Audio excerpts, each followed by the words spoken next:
No one went to the Millionaire's Paralyzed son's party, even though everything was planned down to the millimeter to look perfect. Amid golden balloons and untouched tables, the silence reveals the weight of the prejudice that kept all his classmates away.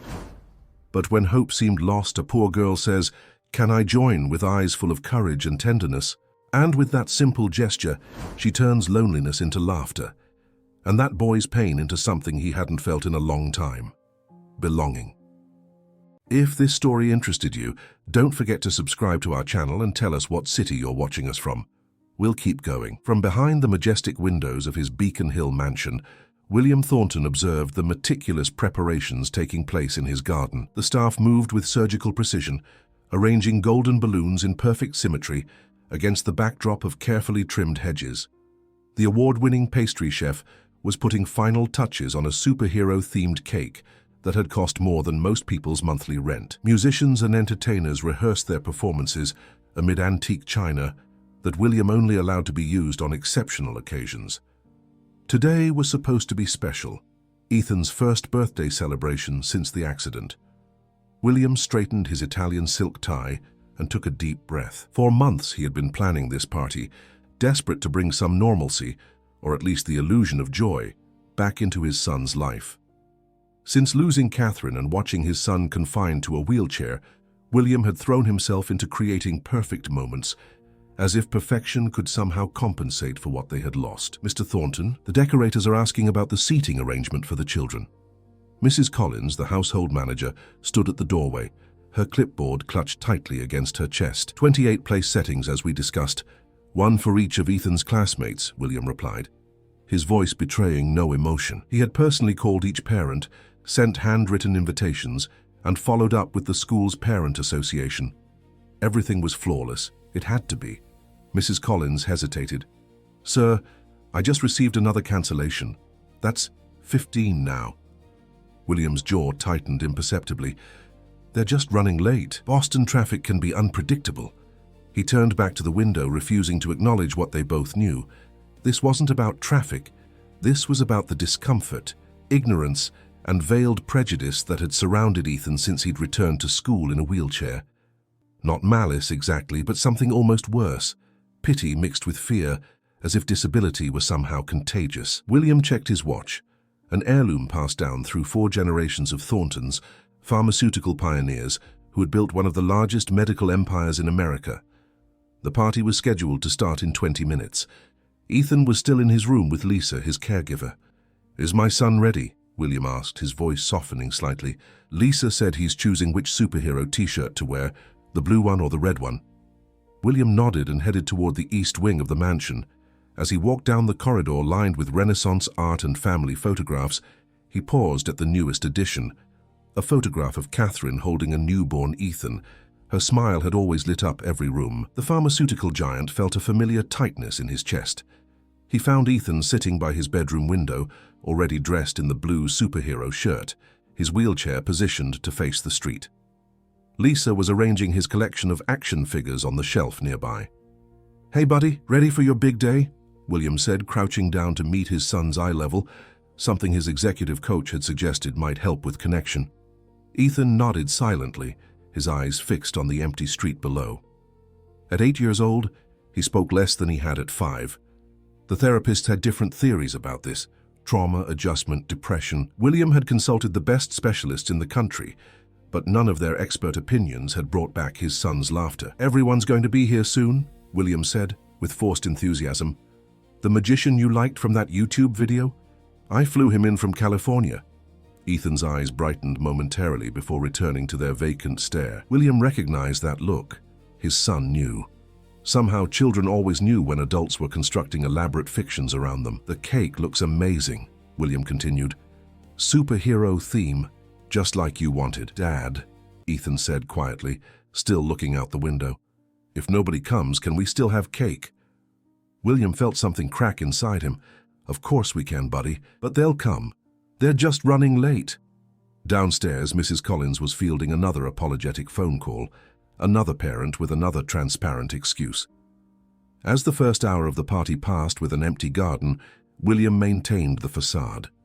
He instructed the musicians to play, the magician to prepare, the caterers to stand ready. Ethan sat in his wheelchair beneath the canopy of golden balloons, watching the elaborate show performed for an audience of one. Lisa tried valiantly to keep the atmosphere light, clapping enthusiastically at the magic tricks and bringing plate after plate of untouched party food. William paced by the entrance, checking his phone every few minutes, firing off text messages to parents who no longer responded. By the second hour, the pretense was becoming unsustainable. The musicians played quieter melodies, the entertainers began packing their props, and William's shoulders sagged under the weight of this latest failure. What pained him most was Ethan's resigned acceptance. No tears, no tantrums, just quiet observation, as if he'd expected this all along. Just as William was about to admit defeat and end the charade, there was movement at the garden gate. Mrs. Collins approached, looking puzzled. "Sir, there's a young girl at the gate. She's not on the guest list." William frowned. "A girl? Alone?" "She says she was passing by and saw the balloons. She's asking if she can join the party." William hesitated. His first instinct was to send her away. This perfectly orchestrated event, even in its failure, was a private affair. But something made him glance at Ethan, still sitting alone among the elaborate decorations. "Show her in," he said against his better judgment. When Lily Martinez stepped into the garden, she didn't match anything in this curated world. Her sneakers were worn but clean, her jeans had been patched at the knees, and she carried a small paper bag from a local bakery. She couldn't have been more than 8 or 9 years old, with bright eyes and a shy smile that somehow commanded the entire space. "Hi," she said, approaching William with unexpected confidence. "I'm Lily. I was taking fresh bread home to my grandmother when I saw your balloons over the wall. They're really pretty." Before William could respond, Ethan wheeled himself forward, moving faster than William had seen him move in months. "I'm Ethan," he said, his voice clear and strong. "It's my birthday." William stood frozen, hearing his son speak a complete sentence to a stranger, something that weeks of therapy sessions hadn't accomplished. Lily looked at Ethan, then at his wheelchair, then back at his face. There was no pity in her expression, no awkwardness or forced cheerfulness, just genuine interest. "Cool shirt," she said, pointing to his superhero logo. "Is that cake for everyone? It looks amazing." "It is," William found himself saying, "and you're just in time. We were about to cut it." As Lily stepped further into the garden, something in the atmosphere shifted. The silence that had hung heavy over the party lifted, replaced by something lighter, possibility. "I brought something too," Lily said, reaching into her paper bag. She pulled out a small loaf of sweet bread. "My grandmother says no one should go to a party empty-handed. It's not fancy, but it's still warm from the oven." William watched as Ethan's face transformed with a smile he hadn't seen since before the accident. For the first time in a very long time, William felt a flicker of hope that maybe, just maybe, things could get better. What had begun as a silent garden filled with untouched party favors transformed within minutes of Lily's arrival. The cold mansion echoed with something it hadn't heard in months: children's laughter. "Your wheelchair is so cool," Lily said, examining the sleek carbon fiber frame. "It's like a command center." Ethan looked at his chair with new eyes. "Command center?" "Yeah, like for space missions," Lily continued, her imagination flowing freely. "Those wheels could definitely handle moon terrain." William watched from a distance as the two children moved through the garden, Ethan leading Lily on what had suddenly become an expedition. The wheelchair, once a symbol of limitation and loss, was reimagined as something powerful, a vessel for adventure rather than a mark of difference. "This could be the navigation system," Lily said, pointing to the control pad. "And we could add buttons here for the laser shields." "Laser shields?" Ethan's eyes widened with delight. "Of course, every space commander needs protection from meteor showers." Mrs. Collins approached William, her clipboard forgotten in the unexpected turn of events. "Sir, should I tell the staff to stay longer? They were starting to pack up, but—" "Tell them to stay," William said quietly, not taking his eyes off his son, "and bring out more cake." As the afternoon progressed, the elaborate party designed for 28 children found its purpose in entertaining just 2. The magician performed his grandest illusions, with Lily gasping at all the right moments and Ethan laughing so hard he had to catch his breath. They ate cake with their hands when Ethan struggled with the fork, smearing frosting and trading superhero figurines as if they'd been friends their entire lives. William found himself sitting on the grass, Italian suit and all, joining their impromptu picnic. It had been years since he'd abandoned formality, years since he'd felt anything resembling joy. "My grandmother makes cakes too," Lily told them, accepting a second slice. "Not as fancy as this, but she sings while she bakes, in Portuguese and English. She says desserts taste better when they're made with music." "Portuguese?" William asked, surprised. "My grandpa was from Brazil and my grandma's from Puerto Rico. Mom says I'm a real American mix, half Latino, quarter Irish from her side." Ethan looked fascinated. "Can you speak Portuguese?" "Just a little. Grandma's teaching me." Lily demonstrated by counting to 10 in Portuguese, making Ethan giggle at the unfamiliar sounds. As the golden afternoon light began to fade, William noticed something he hadn't seen in over a year. Ethan had completely forgotten to be sad. The boy who had spent months shrinking from the world was now animatedly describing his collection of space books to his new friend. "You should see our library," he was saying. "Dad has books about real astronauts who went to the moon." "You have a whole library in your house?" Lily's eyes widened. "Want to see it?" Ethan asked, already turning his wheelchair toward the house. William watched them go, Lily walking alongside the wheelchair, not behind or ahead, but right beside Ethan. They moved as equals, neither defined by what they had or lacked. Lisa approached smiling as she gathered abandoned plates. "I haven't seen him like this since before," she stopped herself, "in a long time." "Who is this girl?" William wondered aloud. "Just appearing out of nowhere like this?" "Sometimes the universe sends exactly what we need," Lisa replied, with the wisdom of someone who had seen many families navigate tragedy, "even if it's not what we thought we were looking for." Inside the mansion, Lily marveled at the library with its floor-to-ceiling bookshelves and rolling ladders. Ethan guided his wheelchair with newfound confidence, showing off his favorite astronomy section. "This one shows all the planets," he explained, as William quietly entered the room. "Dad got it signed by a real NASA scientist." Lily carefully turned the pages. "My school doesn't have books this nice. Our library is just one small room." "Which school do you attend?" William asked. "Riverside Elementary," Lily answered. "It's about 20 blocks from here in East Boston." William knew the neighborhood, working-class families, small apartments, a world away from Beacon Hills mansions. It was the kind of community his company's executives drove past without a second glance. "It's getting late," William said gently. "Do your parents know where you are, Lily?" A flash of concern crossed her face. "Oh, Grandma will be wondering. I was just supposed to get bread from Mr. Romano's bakery." She looked down at her empty hands. "I forgot the bread." William smiled. "I think we can help with that. Mrs. Collins can drive you home with plenty of bread and some cake for your grandmother too." Ethan's face fell. "Does she have to go?" "I have to help Grandma with dinner," Lily explained. "She can't stand for too long anymore. But maybe I can come back if that's okay." She looked uncertainly at William. Before William could answer, Ethan spoke up. "Dad, can Lily come back tomorrow? Please. We didn't finish our space mission." William saw the hope in his son's eyes, a light he'd thought extinguished forever. "Of course she can. In fact," he reached for his wallet.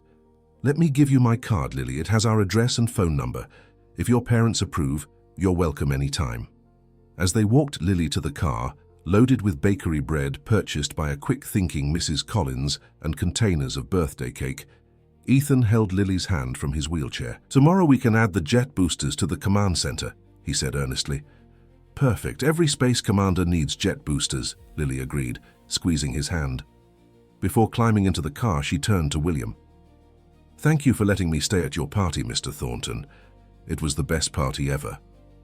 As the car pulled away, Ethan looked up at his father. "She's the best thing that ever happened to me," he said simply. William placed his hand on his son's shoulder, feeling the small frame that carried such enormous grief, now momentarily lightened. "I think you might be right, buddy." That night, for the first time since the accident, Ethan asked for a bedtime story. William sat beside the bed, reading about brave astronauts and distant planets, watching his son drift to sleep with a small smile still on his lips. After Ethan was asleep, William stood at the window of his study, looking out at the Boston skyline. The city lights blurred as unexpected tears filled his eyes. He thought of Catherine, of how she would have loved Lily's unfiltered kindness. He thought of all the elaborate remedies he'd sought for their broken hearts. Specialists, therapies, perfectly orchestrated parties, all outshined by a chance encounter with a girl carrying bakery bread. His phone buzzed with notifications from Thornton Pharmaceuticals, urgent messages about tomorrow's board meeting, projected forecasts, competitor analyses. The corporate machine never stopped, not even for healing hearts. William ignored them all and instead poured himself a rare glass of Catherine's favorite wine. "You would have handled this so much better than me," he whispered to the empty room. "You always knew what mattered." As midnight approached, William's phone rang with an unfamiliar number. Answering cautiously, he heard an elderly woman's warm voice. "Mr. Thornton? This is Elena Martinez, Lily's grandmother. I hope it's not too late to call. Lily just told me about meeting your son today, and I wanted to make sure it was all right that she visited. She can be quite spontaneous sometimes." William found himself smiling. "Mrs. Martinez, your granddaughter brought more joy into our home today than we've had in a very long time. She is welcome any time." "She has that effect on people," Elena said softly. "Even in our little apartment, she fills every corner with light." After hanging up, William made a decision. Tomorrow, after the board meeting, he would visit East Boston. He wanted to see the world that had produced a child like Lily. A world that, despite having so much less than his, seemed infinitely richer in the things that mattered most. The Thornton Pharmaceuticals boardroom hummed with tension. 12 executives in tailored suits sat around a mahogany table that had cost more than what most of their employees earned in a year. William sat at the head, half listening to the quarterly report being delivered by Lawrence Preston, the company's chief financial officer. "In conclusion," Preston said, adjusting his glasses, "while our mainstream medications continue to perform well, the Rare Disease Research Division is hemorrhaging resources without producing marketable results. The board recommends an immediate 40% reduction in funding, with complete reassessment in 6 months." William's attention snapped back. The Rare Disease Research Division had been Catherine's passion project, her legacy. Before the accident, she had led the division herself, determined to develop treatments for conditions that affected too few patients to be profitable. "That division isn't designed to be profitable yet," William said evenly. "As you all know, it was established with a 10-year development timeline." Preston cleared his throat. "With all due respect, William, that decision was made under different circumstances. The shareholders are concerned about our immediate growth trajectory." Different circumstances. A polite way of saying, when your wife was alive and you cared about more than the bottom line. William felt a familiar anger rising. "The division stays fully funded," he said flatly. "Next item." Glances were exchanged around the table. Richard Blackwood, the most senior board member, leaned forward. "William, we all respected Catherine's vision, but this isn't a charity. We have a responsibility to our shareholders. And to our patients," William countered. "Or have we forgotten that part of our mission statement?" The meeting continued with increasing friction. By the time it concluded, William had fended off the immediate threat to Catherine's division, but he knew it was temporary. The board was losing confidence in his leadership, viewing his personal loyalty to his late wife's projects as sentimentality rather than sound business. As the executives filed out, his assistant handed him a note. Ethan had been asking when Lily would arrive. Checking his watch, William realized he had just enough time to visit East Boston before heading home. The drive from the gleaming Thornton Pharmaceuticals Tower to East Boston was less than 5 miles, but it might as well have been a journey to another country. As William's driver navigated away from downtown's glass skyscrapers, the landscape transformed. Chain stores gave way to family-owned bodegas. Manicured parks became community gardens growing between buildings. Designer boutiques were replaced by discount stores, with signs in multiple languages. William directed his driver to the address Elena Martinez had provided. They pulled up in front of a modest 3-story apartment building with window boxes full of bright flowers.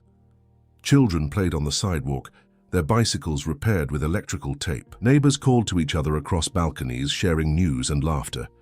"Wait here," William told his driver, straightening his tie as he approached the building. Apartment 3C was on the top floor. William climbed the stairs, noting how the building, though clearly aging, was meticulously maintained. Family photos lined the hallway walls. A bicycle was carefully chained beside a welcome mat, embroidered with blessings to all who enter. Before William could knock, the door opened to reveal Elena Martinez, a serene woman in her 70s, with silver hair pulled into a neat bun and eyes that matched Lily's in both color and directness. "Mr. Thornton," she said with a warm smile, "Lily said you might come. Please enter." The apartment was small but immaculate. The scent of fresh bread filled the air. Family photos and framed diplomas covered the walls. Through an open door, William glimpsed a tiny bedroom where a desk was covered with school books and crayon drawings.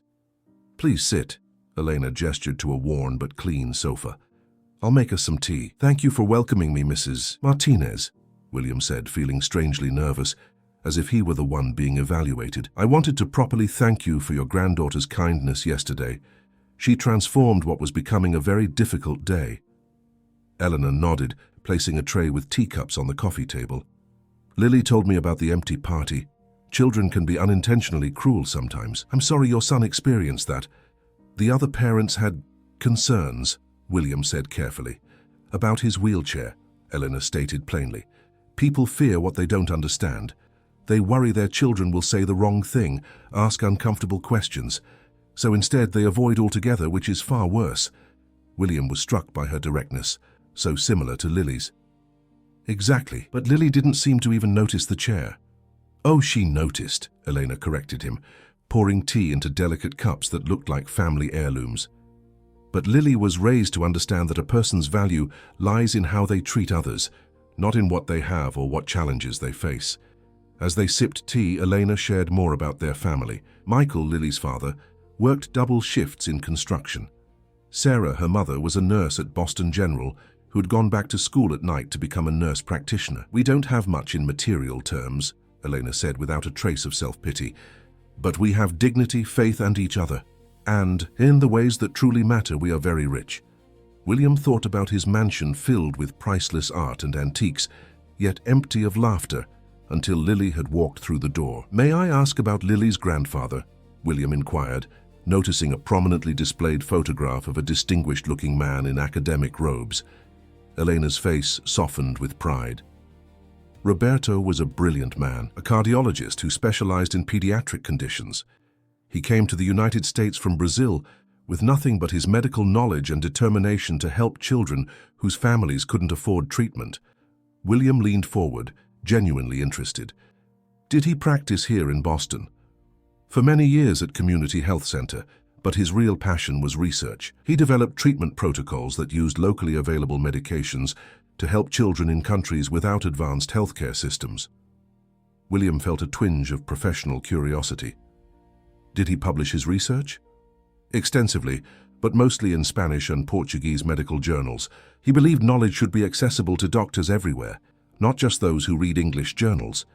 A shadow crossed Eleanor's face. "The major pharmaceutical companies weren't interested in his work. No profit in helping the poor, they said." William winced, recognizing his own industry's callousness. The front door opened and Lily burst in, her backpack bouncing against her back. "Grandma, I got an A on my science." She stopped, eyes widening at the sight of William. "Mr. Thornton, did you come to take me to see Ethan?" "I wanted to thank your grandmother for letting you visit yesterday," William explained. "And yes, if it's all right, Ethan is hoping you might come over again." Lily looked at her grandmother, who nodded. "Homework first, then you may go." "I'll finish super fast," Lily promised, already pulling books from her backpack. While Lily worked at the kitchen table, Elena showed William more family photographs. One showed Roberto in a makeshift clinic, surrounded by children with beaming faces. This was in his hometown in Brazil, Elena explained. Every summer he would return to provide free care. He believed that healing wasn't just about medicine. It was about seeing patients as whole people, worthy of dignity regardless of their circumstances. When Lily finished her homework, Eleanor packed a container of homemade cookies. "A gift should never visit empty-handed," she reminded her granddaughter. As they prepared to leave, Eleanor took William's hand. "Mr. Thornton, I hope you don't find this presumptuous, but Roberto always said that sometimes the universe brings together exactly the right people at exactly the right time. Perhaps Ethan and Lily found each other for a reason." In the car ride back to Beacon Hill, William watched Lily press her face against the window, pointing out her school and favorite park. Her excitement was contagious, making even his stoic driver smile in the rearview mirror. "Mr. Thornton," Lily said suddenly, "does Ethan miss his mom a lot?" The question caught William off guard. "Yes, he does. We both do." Lily nodded thoughtfully. "My friend Marcus at school lost his dad last year. He was really sad for a long time, but now he can talk about his dad and smile sometimes." "That's good to hear," William said, unsure where the conversation was heading. "Ethan didn't talk about his mom yesterday," Lily continued, "but maybe someday he'll be able to smile when he remembers her too." William felt his throat tighten. "I hope so, Lily." When they arrived at the mansion, Ethan was waiting by the window. The moment the car pulled up, he wheeled himself to the front door faster than William had seen him move in months. "You came back!" Ethan exclaimed, as Lily bounded up the steps. "I brought cookies, and I had an idea about the jet boosters for your command center." William watched them race away, Ethan leading the way, showing off how quickly he could navigate the hallways in his wheelchair, Lily keeping pace beside him, their laughter echoing through rooms that had been silent for too long. Standing in his marble foyer, surrounded by wealth and privilege, William Thornton felt a strange sensation, as if he were the poor one who had just been given a precious gift. A clock chimed from the study, reminding him of pending conference calls and urgent emails. But for the first time in years, William ignored the corporate demands waiting in his office. Instead, he followed the sound of children's laughter, eager to see what adventures a makeshift space command center might hold. 3 weeks passed, and a new rhythm developed in the Thornton mansion. Lily visited almost every day after school, bringing with her an energy that transformed the once somber home. Ethan's room gradually changed. Star charts replaced medical schedules on the walls, and his wheelchair now sported makeshift control panels fashioned from cardboard and aluminum foil, courtesy of Lily's boundless imagination. William found himself leaving the office earlier, eager to return home not to silence, but to the creative chaos the children generated. He'd commissioned an accessible treehouse in the garden, a project that would have seemed frivolous months ago, but now felt essential. "The board meeting is in 20 minutes, sir," his assistant reminded him as William gathered his documents. "The research division funding is the primary agenda item." William nodded, steeling himself for another confrontation. The pressure to cut Catherine's division had intensified. Market analysts were questioning his judgment, and shareholders were growing restless. When he entered the boardroom, William immediately sensed the shift in atmosphere. Richard Blackwood sat in William's chair at the head of the table. "Ah, William," Blackwood said without standing, "we were just discussing the restructuring proposal." "Restructuring," William repeated, remaining on his feet. Lawrence Preston slid a document across the table. "Given the company's current trajectory, the board feels a more aggressive approach is needed. We're proposing a 60% reduction in the rare disease division, effective immediately." William left the document untouched. "That division is non-negotiable. Perhaps it's time to acknowledge that your personal attachment is clouding your business judgment," Blackwood said, his tone carefully measured. "This company isn't a memorial, William. It's a business." The words hit with precision, exactly as intended. William felt heat rising to his face. "Catherine's division is developing treatments that will help thousands of patients who represent less than 2% of the market," Preston interrupted. "Meanwhile, our competitors are increasing their market share in mainstream medications, while we pour resources into projects with minimal return potential." William looked around the table at the executives he'd worked alongside for years. These were smart, capable people who had helped build Thornton Pharmaceuticals into an industry leader. But somewhere along the way, the company's purpose had narrowed from healing to profit margins. "I founded this company to help people," William said quietly, "not just the ones who represent favorable market demographics." Blackwood sighed theatrically. "No one's questioning your idealism, William, but the board has a fiduciary responsibility. If you can't make the necessary decisions, perhaps it's time to consider a leadership transition." The threat hung in the air, clear and unmistakable. William could fight and potentially lose control of his own company, or he could compromise on Catherine's legacy. "I need time to review these proposals properly," William said finally. "We'll reconvene next week." As he left the boardroom, William felt the weight of corporate expectation pressing down on him. His phone buzzed with a text from Lisa. "Ethan asking when you'll be home. Lily taught him to count to 10 in Portuguese today. William found himself smiling despite the pressure. He texted back, "Tell him I'm on my way, and that I want to learn Portuguese too." Driving home, William's mind raced between corporate strategies and the simple joy awaiting him. As the car turned onto Beacon Hill, he made a decision. Tonight was for Ethan. Tomorrow, he would fight for Catherine's vision. At home, he found the children in the library. Lily was reading aloud from an astronomy book, while Ethan listened intently, occasionally asking questions that showed he was absorbing every word. "Dad," Ethan exclaimed when William entered. "Lily says there are stars that explode and make new elements. Is that true?" "Absolutely," William confirmed, loosening his tie. "They're called supernovas. Like when something ends but creates something new and amazing," Lily added thoughtfully.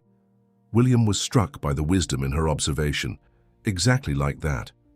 That evening, William joined them for dinner, something he'd rarely done before Lily entered their lives. The conversation flowed naturally, with Lily recounting her day at school and Ethan sharing facts from his latest reading. "Mr. Thornton," Lily asked suddenly, "why do medicines cost so much money?" William nearly choked on his water. "That's a complicated question, Lily. My mom says some patients at the hospital can't afford their medicine, even though they really need it." Her brow furrowed with genuine concern. "But if someone made the medicine, couldn't they just charge less?" From the mouths of babes, William thought. How to explain pharmaceutical economics to an 8-year-old? "Companies like mine spend billions developing new medicines," he began carefully. "Research is expensive, and many attempts fail before we find something that works." Lily nodded, processing this. "Like when I try to build something and have to start over?" "Similar, yes, but on a much larger scale." "But once you figure it out," she persisted, "couldn't you make it cheaper for people who don't have much money? Like when the bakery gives day-old bread for half price?" William glanced at Ethan, who was watching the exchange with interest. "Some companies do have programs to help people who can't afford medications, but it's complicated because of investors and—" "What's an investor?" Ethan interrupted. "People who give companies money to help them grow, expecting to get more money back later," William explained, aware he was oversimplifying. Lily's face brightened. "Oh, like when Grandma lets me help in her garden. I do work now and later we get tomatoes." William couldn't help but laugh. "That's actually a pretty good analogy. But Grandma always gives extra tomatoes to Mrs. Patel next door because she doesn't have a garden," Lily continued. "She says when you have enough, you should share." Out of the mouths of babes, indeed.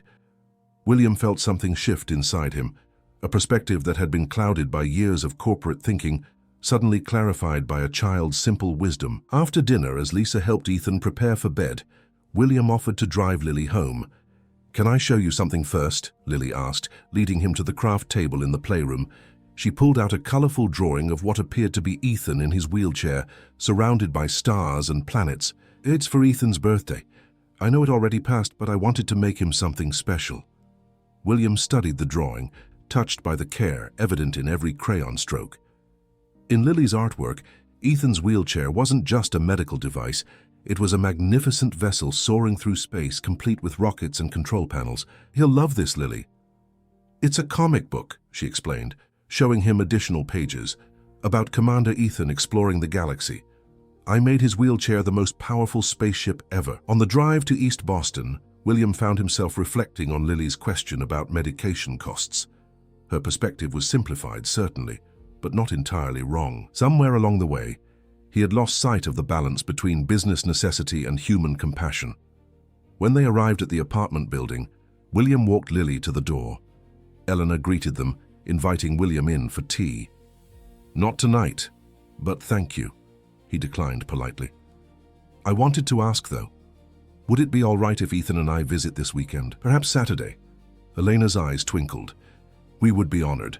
I'll make my special feijoada. It was Roberto's favorite." As William drove back to Beacon Hill, his phone rang. It was Richard Blackwood. "The board has called an emergency session for tomorrow," Blackwood announced without preamble. 9 a.m. sharp. "We're voting on the restructuring proposal." "That's not what we agreed to," William protested. "Circumstances have changed. The Anderson Group has expressed interest in acquiring our consumer health division. It's a substantial offer, but they want assurances about our profitability trajectory. The Anderson Group, a corporate raider known for dismantling companies and selling the pieces. William gripped the steering wheel tighter. This company is not for sale, Richard. That's not your decision alone anymore, William. 9 a.m. Don't be late. The call ended, leaving William in silence. He had less than 12 hours to save Catherine's legacy, and perhaps his own company. At home, he found Ethan still awake, clutching a framed photograph of Catherine. "Hey, buddy, can't sleep?" William sat on the edge of the bed. Ethan shook his head. "I was showing Mom the Space Command Center. Do you think she would like it?" William felt his throat tighten. "She would love it, Ethan. Your mom always believed in exploring new frontiers. Lily says maybe Mom is watching from the stars now." William smiled through the pain. "That's a beautiful thought." "Dad?" Ethan's voice grew quieter. "The kids at school still don't talk to me. Am I always going to just have one friend?" William pulled his son close. "Sometimes one true friend is worth more than 100 acquaintances. But things will get better, I promise." As Ethan finally drifted to sleep, William retreated to his study. On his desk sat piles of financial reports, market analyses, and shareholder communications. He pushed them aside and instead pulled out a dusty photograph album. The images told the story of Thornton Pharmaceuticals' beginnings, William and Catherine in a small lab, their first breakthrough medication, the opening of their first manufacturing facility. In every photo, Catherine's eyes shone with purpose. They had started the company not to become wealthy, but to help people who needed healing. William reached for his laptop and began typing furiously. If tomorrow was to be a battle for the soul of his company, he would not go unprepared. As midnight approached, an idea began to form. Risky, unconventional, but potentially transformative. He worked through the night, fueled by coffee and renewed conviction. When dawn broke over Boston, William Thornton was ready to fight not just for Catherine's division, but for a completely new vision of what Thornton Pharmaceuticals could be. The Thornton Pharmaceuticals boardroom was unusually crowded that morning. In addition to the usual executives, several major shareholders had been invited to witness what Richard Blackwood had billed as a critical strategic realignment. William noted the presence of 2 representatives from the Anderson Group, their predatory intentions barely concealed behind corporate smiles. William arrived precisely at 9, carrying nothing but a slim leather portfolio. Dark circles shadowed his eyes from the sleepless night, but his posture conveyed unwavering resolve. Conversations hushed as he entered. "Ah, William," Blackwood greeted with manufactured warmth. "We were just discussing the excellent opportunity before us. The Anderson Group's offer will not be necessary," William interrupted, taking his rightful place at the head of the table, "because I have a different proposal." Murmurs rippled through the room. William opened his portfolio and distributed slim folders to each board member. "Ladies and gentlemen, I founded Thornton Pharmaceuticals 20 years ago with my wife, Catherine, based on a simple premise: to develop effective medications that improve lives. Somewhere along the way, we've drifted from that mission," Lawrence Preston scoffed. "With all due respect, William, this company has delivered consistent shareholder value for 2 decades. That is our mission." "Is it?" William countered. "Our mission statement, which hangs in the lobby of this very building, states that we aim to advance human health through innovative medicine accessible to all who need it. When was the last time we prioritized accessibility over profit margin?" Blackwood leaned forward. "This sentimentality is precisely why we're concerned about current leadership. The Anderson Group offers a clear path to increased valuation. By gutting research, firing half our scientists, and raising prices," William finished for him. "I'm familiar with their playbook." He gestured to the folders. "What I'm proposing instead is a strategic restructuring of our own, one that realigns us with our founding principles while creating sustainable growth."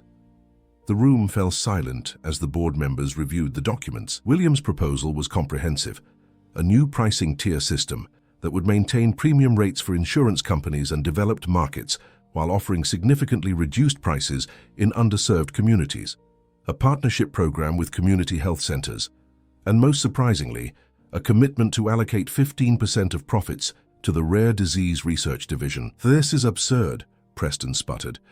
"You're proposing we voluntarily reduce our margins." "I'm proposing we invest in our future," William corrected. "The pharmaceutical industry faces increasing public scrutiny and regulatory pressure over pricing. By getting ahead of that curve, we position ourselves as industry leaders rather than reactive followers. One of the quieter board members, Dr. Helen Chen, spoke up. The community health center partnerships are intriguing. There's significant unmet need there, and establishing loyalty in those settings could yield long-term benefits. Exactly, William agreed. Additionally, I'm proposing we establish the Catherine Thornton Foundation, dedicated to making our most critical medications available to patients who can't afford them, not just as charity, but as investment in goodwill and brand reputation. Pretty words, Blackwood said dismissively, but the numbers don't add up. We'd be sacrificing immediate returns for speculative long-term benefits. William had anticipated this objection. He turned to the final page of the proposal, where detailed financial projections demonstrated a path to sustainable growth that, while slower than the Anderson Group's slash-and-burn approach, ultimately yielded more stable long-term value. The Anderson Group is offering you a sugar rush, William told the shareholders directly, a quick high followed by a crash. I'm offering nutrition. Steady, sustainable growth based on actual innovation rather than financial engineering. The debate continued for hours, growing increasingly heated. William defended each aspect of his proposal with the passion of a man fighting not just for a company, but for a legacy. By noon, the board was deeply divided. We seem to be at an impasse, Blackwood finally declared. Perhaps we should adjourn and... He was interrupted by William's phone ringing. William glanced at the screen, prepared to silence it, but froze when he saw the caller ID, Eleanor Martinez. Excuse me, he said, standing abruptly. I need to take this. In the hallway, William answered with growing concern. Elena, is everything all right? The tremor in her voice sent ice through his veins. Mr. Thornton, I'm at Boston General Hospital. It's my heart. They're saying I need emergency surgery. I'll be right there, William said without hesitation. Which department? Cardiology, 4th floor. But Mr. Thornton, there's a complication. The medication I need, Cardiozem, my insurance won't cover the full treatment course. It's manufactured by Thornton Pharmaceuticals, William finished, the irony not lost on him. Cardiozem was one of their flagship products, priced at a premium that put it out of reach for many patients without gold standard insurance. I'm on my way, Eleanor, and don't worry about the medication. I'll take care of everything. William returned to the boardroom, his priorities suddenly crystallized with painful clarity. I apologize, but I have a personal emergency. We'll need to continue this discussion tomorrow. Blackwood rose in protest. William, we can't just... Tomorrow, Richard, William said with such finality that even Blackwood fell silent. Within 20 minutes, William was striding through the corridors of Boston General Hospital. He found Elena in a private room, looking smaller and more fragile than he had ever seen her. Lily sat beside the bed, holding her grandmother's hand with unusual stillness. Mr. Thornton, Lily exclaimed, jumping up. You came. Of course I did, William said, moving to Elena's side. How are you feeling? Like an old motor that needs new parts, Elena joked weakly. The doctors say I need a stent and a special medication regimen. The procedure they can manage, but the medication... She trailed off, the worry evident in her eyes. William squeezed her hand. Don't give that another thought. I've already spoken with the hospital pharmacy. Everything you need will be provided. Tears welled in Elena's eyes. Mr. Thornton, I can't accept such charity. It's not charity, Elena. It's what neighbors do for each other. The words felt right as he said them, reminding him of something she had told him about her own community. A doctor entered, clipboard in hand. Mrs. Martinez, we're ready to prep you for the procedure. As they wheeled Elena toward the operating room, Lily clung to William's hand. Is Grandma going to be okay? She whispered. William crouched to her level, seeing not the child who had transformed his son's life, but a frightened little girl facing her own worst fear. Your grandmother is receiving the very best care. The doctors here are excellent. But what if something goes wrong? What if she... Lily couldn't finish the sentence. Hey, William said gently. Remember what you told Ethan about supernovas, how they create something new and amazing. Your grandmother is strong. She'll get through this. As they settled in the waiting room, William made calls, first to Lisa, explaining the situation and asking her to tell Ethan, then to the hospital's pharmacy director, ensuring that Elena would receive not just Cardiozem, but any other medications she might need during recovery. But, sir, the pharmacy director protested, The cost would exceed $20,000. Bill it directly to me, William instructed, and I want this handled discreetly. Mrs. Martinez doesn't need to know the details. The hours crept by. William sat with Lily, who alternated between anxious silence and bursts of questions about heart procedures that revealed how much medical knowledge she had absorbed from her nurse mother. When Michael and Sarah Martinez arrived, rushing directly from their respective workplaces, William was struck by the immediate family resemblance, not just physical features, but the same quiet dignity that characterized Eleanor. "Mr. Thornton," Sarah said, extending her hand, "thank you for staying with Lily. We got here as quickly as we could." "Of course," William replied, impressed by her composure despite the concern etched on her face. "Your mother is in excellent hands." Michael Martinez looked exhausted, still wearing his construction safety vest over a dust-covered shirt. "The medication," he began hesitantly. "They told us the cost has been taken care of," William assured him. "Please don't give it another thought." The Martinez family exchanged glances, a silent communication passing between them. "We can't accept," Michael started. William interrupted gently. "Please, consider it repayment for the gift your daughter has given my family." Before they could protest further, the surgeon appeared, still in scrubs. "The procedure was successful," he announced. "We've placed the stent, and Mrs. Martinez is stable. She'll need to remain hospitalized for observation for a few days, but her prognosis is excellent." The relief in the room was palpable. Lily hugged her parents, then surprised William by throwing her arms around him as well. "Thank you," she whispered. As the Martinez family went to see Eleanor in recovery, William remained in the waiting room, his mind racing between the hospital and the boardroom he had abruptly left. The day's events had crystallized something for him, a clarity of purpose he hadn't felt since Catherine's passing. His phone buzzed with messages from board members demanding updates on the meeting's adjournment. William ignored them all except for a text from Dr. Chen. "Your proposal has merit. Don't give up." A nurse approached, holding a clipboard. "Mr. Thornton, Mrs. Martinez is asking for you." William found Elena awake, but groggy in the recovery room. Her family had stepped out momentarily, giving them privacy. "You saved my life," Elena said simply. "The doctors did that," William corrected. "The medication," she began, "is something you shouldn't worry about." Elena's eyes, though tired, remained sharp. "Before they took me to surgery, I told Lily something. I said, 'Even when sick, smile. Kindness continues to grow, even when the gardener leaves.' My Roberto used to say that." William nodded, touched by the wisdom. "Mr. Thornton," Elena continued, her voice strengthening, "Roberto left behind more than just memories. In his office at home there are boxes of his research, studies on making heart medications more affordable without sacrificing efficacy. The big companies weren't interested because it wouldn't maximize profits," William finished, a new idea beginning to form. Eleanor nodded. "Exactly, but maybe in the right hands." A nurse entered to check Elena's vital signs, ending their conversation. As William prepared to leave, promising to bring Ethan to visit soon, he felt a renewed sense of purpose. There was a board meeting to salvage, a company to redirect, and perhaps a legacy to honor that extended beyond his own family. In the hospital corridor, William made a call to his most trusted research scientist. "Jack, I need you to look into something for me. A doctor named Roberto Martinez." Eleanor's recovery progressed steadily over the next week.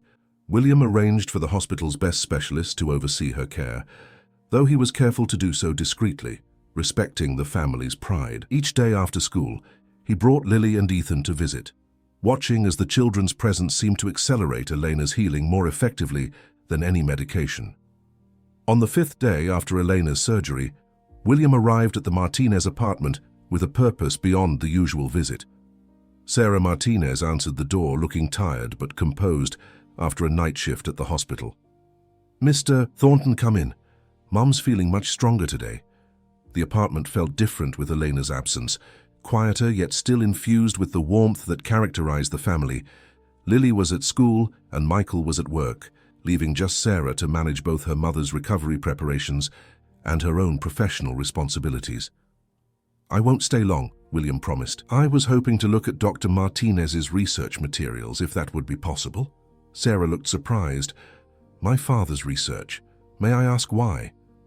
William chose his words carefully.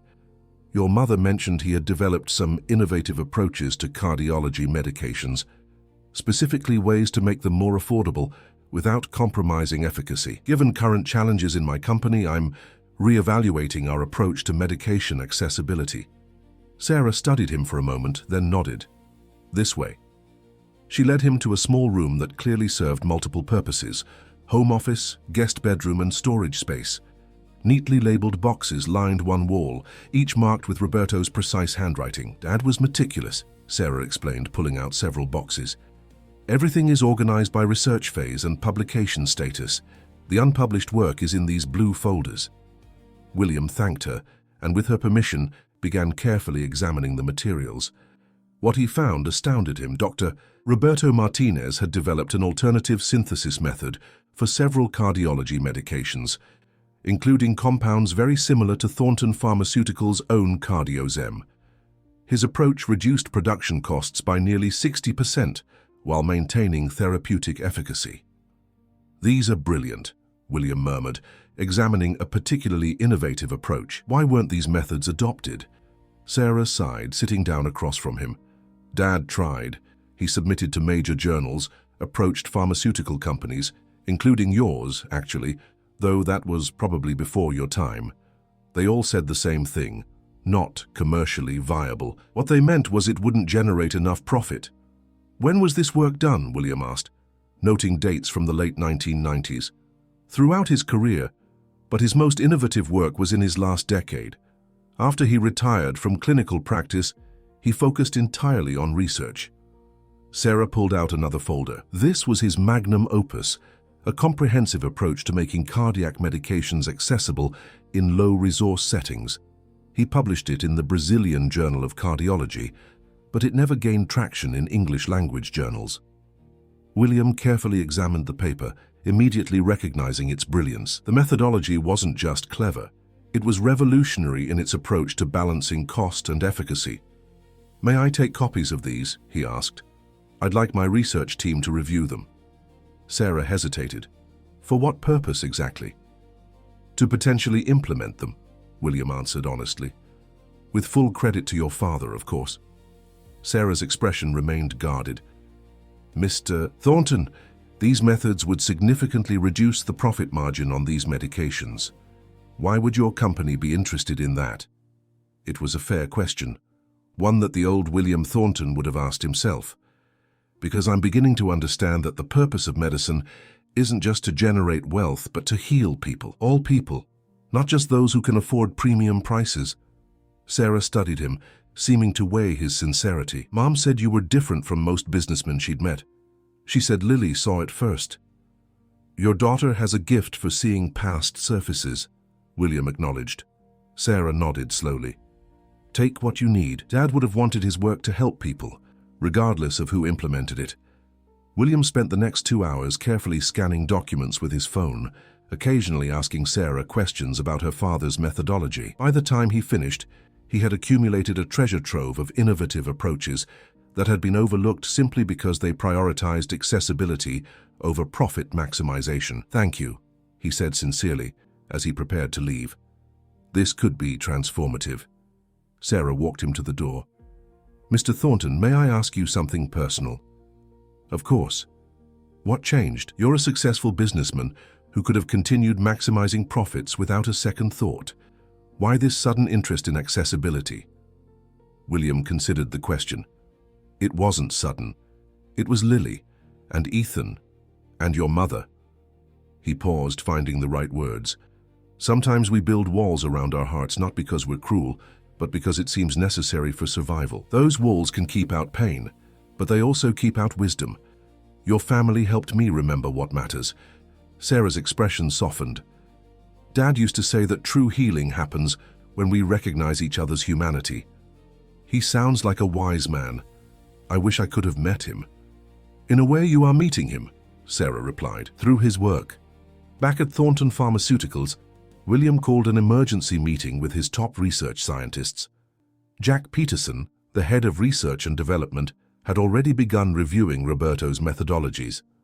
This is remarkable work, Will, Jack said, spreading the documents across the conference table. Martinez was decades ahead of his time in terms of cost-efficient synthesis. We could implement some of these approaches almost immediately. What would be the impact on production costs? William asked. For CardioZem alone, we could reduce costs by at least 40%. The ripple effect across our cardiac line could be even more significant. William nodded, his resolve strengthening. I want a comprehensive implementation plan on my desk by tomorrow morning. And Jack, this stays between us for now. The next day, William walked into the rescheduled board meeting with renewed confidence. Richard Blackwood and the other directors were visibly annoyed by the previous day's abrupt adjournment. I hope whatever emergency pulled you away has been resolved, Blackwood said icily. The Anderson Group representatives are growing impatient. They'll need to be patient a while longer, William replied, taking his seat at the head of the table, because I'm not selling this company, I'm transforming it. Before anyone could object, William launched into a presentation that left the board stunned. He outlined a revolutionary approach to pharmaceutical manufacturing based on Roberto Martinez's methodologies, demonstrating how Thornton Pharmaceuticals could dramatically reduce production costs while maintaining quality. With these innovations, William concluded, we can create a dual pricing structure, maintaining current pricing in traditional markets while offering significantly reduced prices for community health centers and underserved populations. We expand our market reach, enhance our public image, and still maintain healthy, if slightly reduced, profit margins. Lawrence Preston looked skeptical. These methods, they're untested, unproven in large-scale production. Actually, William countered, they've been proven effective in clinical settings across Latin America for over a decade. They've simply been ignored by major pharmaceutical companies because they prioritize accessibility over maximum profit. Dr. Chen, who had been reviewing the technical details with growing excitement, spoke up. The science is sound. This could position us as innovators in cost-efficient production. There's significant first-mover advantage here. The debate continued for hours, with the board deeply divided. The Anderson Group representatives made thinly veiled threats about shareholder activism if their offer wasn't accepted. Finally, William played his trump card. Ladies and gentlemen, tomorrow morning I'm announcing the formation of the Martinez Foundation, dedicated to making essential medications accessible to all patients. Thornton Pharmaceuticals will be restructured to support this mission. You can either be part of this transformation, or you can sell your shares now. The choice is yours. Richard Blackwood's face flushed with anger. You can't unilaterally make these decisions, William. The board... I still control 51% of voting shares, William interrupted calmly. I'm not asking for permission. I'm offering you the opportunity to be part of something revolutionary. As the meeting adjourned in disarray, Dr. Chen approached William privately. That was quite a performance. For what it's worth, I think you're on the right track, but Richard and his allies won't go down without a fight. I'm counting on it, William replied. Sometimes the worthiest causes require the fiercest battles. Later that evening, William visited Elena at the hospital, bringing Ethan and Lily with him. They found her sitting up in bed, color returning to her cheeks. The doctor says I can go home tomorrow, Elena announced happily, just in time for Lily's science fair. Science fair? William asked, looking at Lily. Lily nodded enthusiastically. I'm doing a project on how the heart works. Mom helped me make a model that actually pumps. Speaking of science, William said casually, I've been looking at your husband's research, Eleanor. It's remarkable work. Eleanor's eyes brightened. Roberto would be so pleased to hear that. He always said his ideas just needed to find the right audience. I think they finally have, William replied. With your family's permission, I'd like to implement some of his approaches at Thornton Pharmaceuticals and establish a foundation in his name. Eleanor's hand flew to her mouth in surprise. Lily looked between them, not fully understanding the significance but sensing the emotion in the room. You would do that? Elena asked softly. It would be my honor, William answered. Roberto's work deserves recognition, and more importantly, it deserves to help people. As they discussed the details, Ethan wheeled himself closer to Lily, who was showing him her science fair sketches. The two children had developed a communication style of their own. Ethan's quieter nature, complemented by Lily's exuberance, creating a balance that brought out the best in both. Dad, Ethan said suddenly, interrupting the adults' conversation. "Can we have a sleepover? Lily's never had one, and I want to show her how the stars look from my telescope." William glanced at Elena, who smiled her approval. "Of course, buddy. As long as it's okay with Mrs. Martinez." As they prepared to leave, Elena asked for a moment alone with William. When the children had gone to the hallway with a nurse, she took his hand. "William," she said, using his first name for the first time, "what you're doing with Roberto's work, it would mean everything to him. But I have to ask, why? This will surely reduce your company's profits." William thought about the board meeting, about Richard Blackwood's fury, about the uncertain battle ahead. Then he thought about Ethan's laughter, Lily's wisdom, and the Martinez family's quiet dignity. "Because some things matter more than money," he said simply. Catherine understood that. "I'd forgotten it until Lily reminded me." Eleanor squeezed his hand. "Roberto used to say that true wealth is measured by the lives you touch, not the money you accumulate." He was right, William agreed, "and I'm just beginning to understand how rich I can be." As William walked down the hospital corridor with Ethan and Lily, chattering excitedly about their sleepover plans, his phone buzzed with an urgent message from his assistant. Richard called emergency shareholder meeting for Friday. Proxy fight imminent. The battle for Thornton Pharmaceuticals and for Roberto Martinez's legacy was just beginning. The morning of the emergency shareholder meeting dawned clear and crisp. William stood at his bedroom window, watching the first rays of sunlight illuminate the Boston skyline. Today would determine not just the future of Thornton Pharmaceuticals, but the legacy of two families united by unexpected circumstances. "Dad? Are you nervous about your big meeting?" Ethan appeared in the doorway, still in his space-themed pajamas, his wheelchair adorned with the control panels he and Lily had crafted. William smiled, marveling at how his son's perceptiveness had sharpened in recent weeks. "A little. Sometimes doing the right thing isn't easy." Ethan wheeled himself closer. "Lily says her grandpa always told her that being brave doesn't mean you're not scared. It means you do what's right even when you're scared." "Dr. Martinez was a wise man," William said, crouching to his son's level, "and Lily is lucky to have his wisdom." "We're both lucky," Ethan replied with unexpected maturity.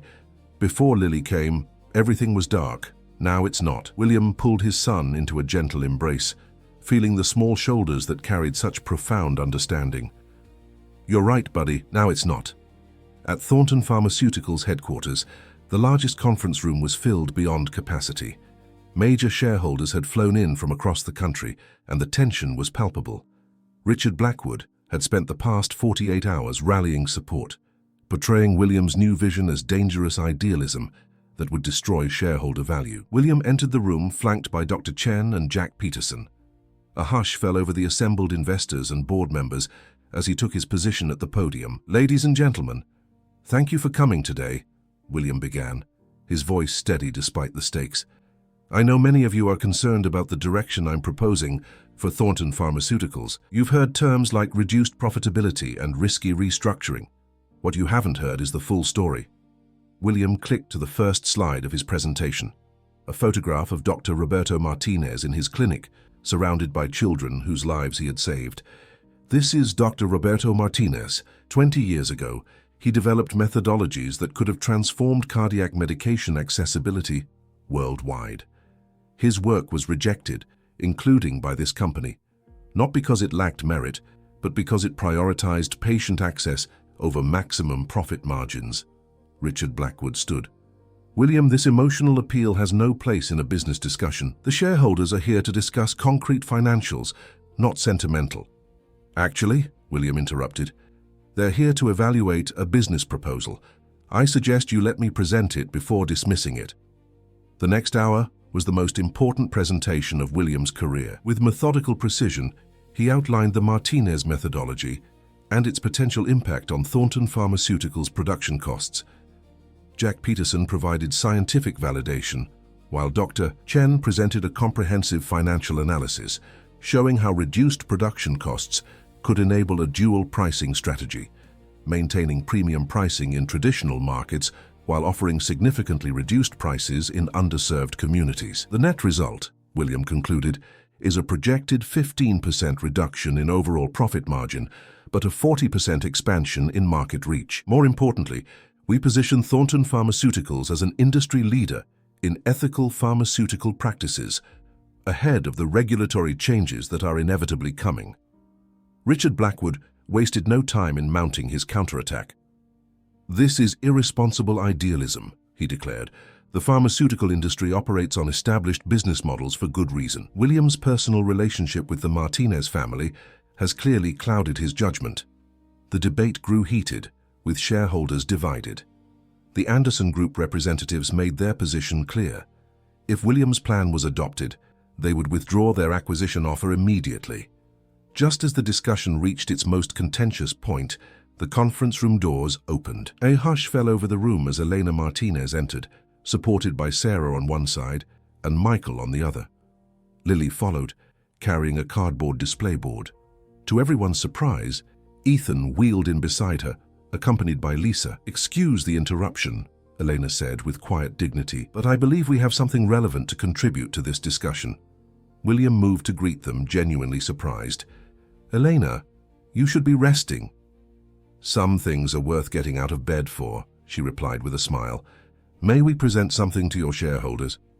Richard Blackwood began to object, but several curious shareholders voiced their interest. William nodded his approval, yielding the floor. Lily stepped forward with her science fair project, a comprehensive analysis of cardiac medication accessibility in low-income communities, illustrated with statistics, graphs, and personal stories from patients at the community health center where her mother worked. "My grandpa believed that medicine should help everyone, not just people with lots of money," Lily explained with disarming directness. "He found a way to make heart medicine that costs less but works just as good." Sarah followed with a more technical presentation, drawing on her nursing experience to outline the real-world impact of medication inaccessibility. "Each year we see hundreds of patients who ration their medications due to cost, resulting in preventable complications and hospitalizations. The human cost is immeasurable, but the economic cost to our healthcare system exceeds $300 billion annually." The room had fallen completely silent. Even Richard Blackwood seemed momentarily at a loss for words. Elena then spoke, her voice soft but commanding. "My husband dedicated his life to healing others. He understood something that is easy to forget in boardrooms like this. Medicine is a sacred trust. Its purpose is to alleviate suffering, not to maximize wealth. There is room for both fair profit and ethical practice." She turned to William. "Mr. Thornton understands this now. The question is whether you, as stewards of this company, will choose to understand it too." As Elena finished speaking, Ethan wheeled himself forward.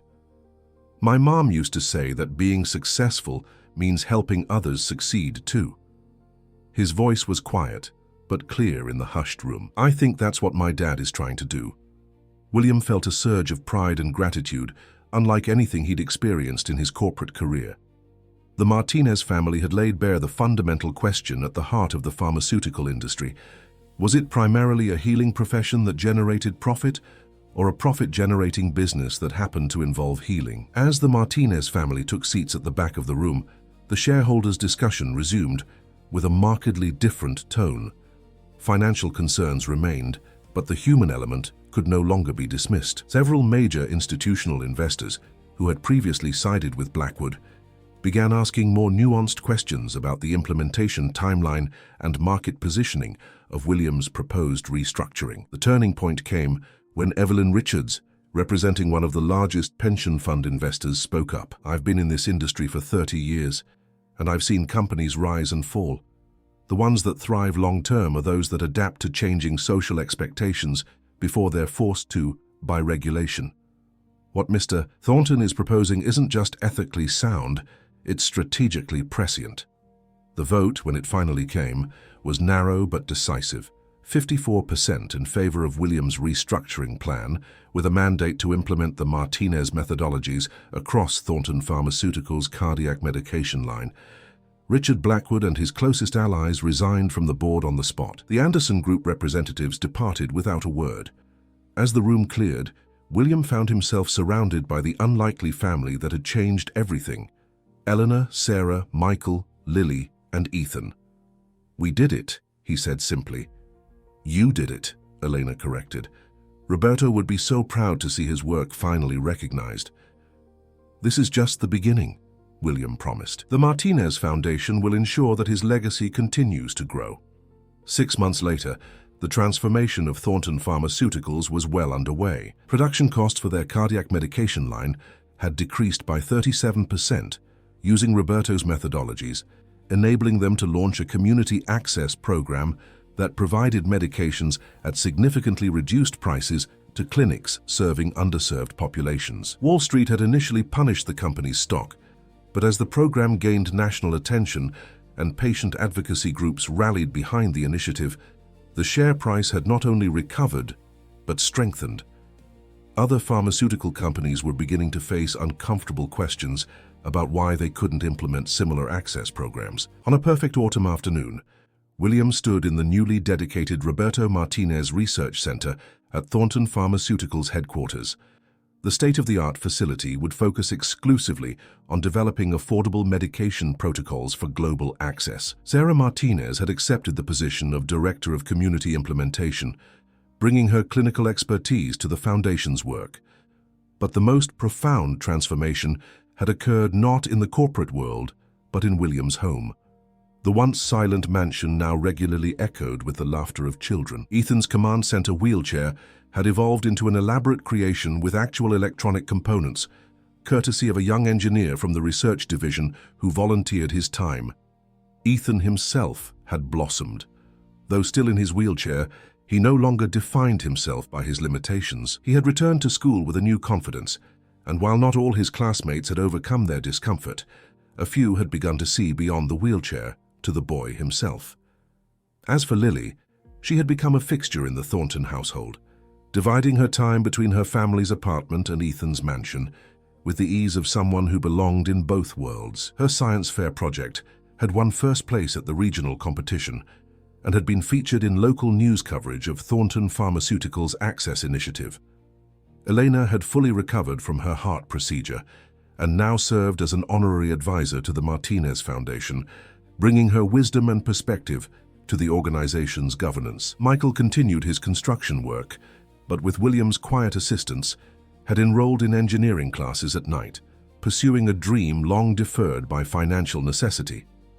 On this particular afternoon, William watched as Ethan and Lily conducted a mission briefing for a group of children from Ethan's school, the first playdate he had hosted in years. The children, initially awkward around Ethan's wheelchair, had been quickly drawn into Lily's imaginative world, where the chair was the most coveted position, the commander's seat of their intergalactic vessel. "Quite a change from last year's birthday party," Eleanor observed, joining William on the patio.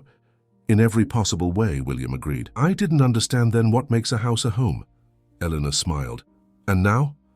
Now I understand that wealth isn't about what you have, but what you share." William watched as Lily helped another child take a turn, sitting in Ethan's spare wheelchair, showing them how to navigate the ramp they had built together. "Your family taught us that. And your family taught us something too," Elena replied, "that sometimes barriers exist only until someone is brave enough to cross them." From across the garden, Ethan called out, "Dad, we need another adult for the Space Council. It's an emergency mission," William laughed. "Duty calls." As he joined the children's game, taking his assigned role with mock seriousness, William reflected on the journey that had brought them here. An empty birthday party, a girl with bread, a wheelchair reimagined as a spaceship, small moments that had collectively altered the course of many lives. Later that evening, after the other children had gone home and Lily had returned to her apartment with Elena, William sat with Ethan in their library.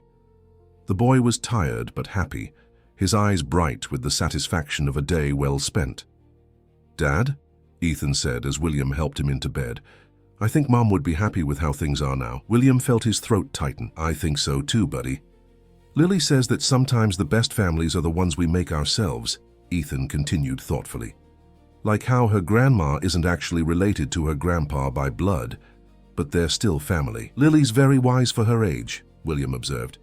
"She says she gets it from her grandpa."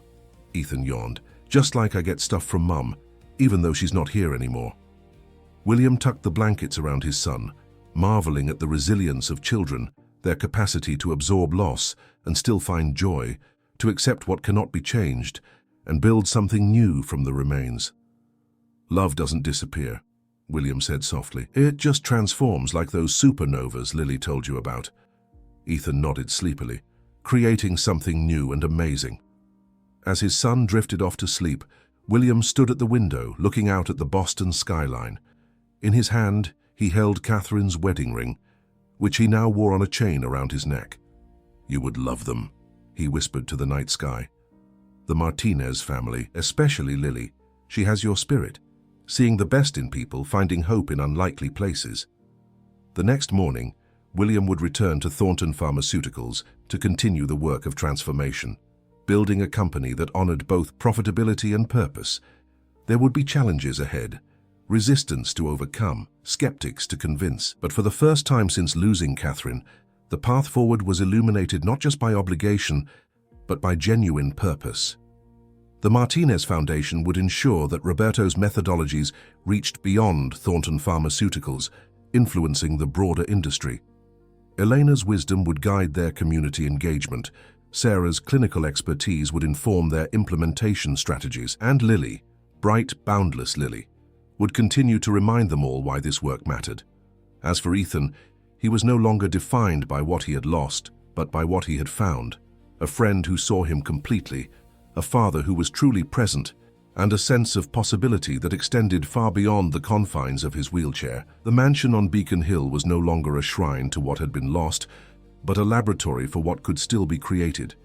The walls that had once echoed with silence now resonated with purpose, a fitting tribute to two families united by chance, transformed by compassion, and now bound together by a shared vision of healing that extended far beyond medicine. In the garden where an empty birthday party had once stood as testament to isolation, a new tradition had taken root, weekly gatherings that brought together people from across Boston's diverse communities. The golden balloons had been replaced by colorful lanterns crafted by children from Lily's school. The perfect symmetry had yielded to creative chaos, and at the center of it all, a wheelchair-accessible treehouse stood as monument to the understanding that true accessibility wasn't just about physical ramps, but about opening hearts and minds to possibilities previously unimagined. William Thornton, once defined by corporate success, had discovered a more profound measure of achievement, the ability to create spaces where everyone belonged, medicines everyone could access, and a future where no child sat alone on their birthday, waiting for friends who never came. And it had all begun with a girl carrying bakery bread, who had looked at golden balloons floating above imposing walls and thought not, "That's not for someone like me," but rather, "I wonder who might need a friend today." Sometimes, William reflected, as he finally turned away from the window, the most powerful healing comes not from the medications we develop, but from the connections we forge, across differences, beyond barriers, and with the simple courage to knock on an unfamiliar door and say, "May I join you?"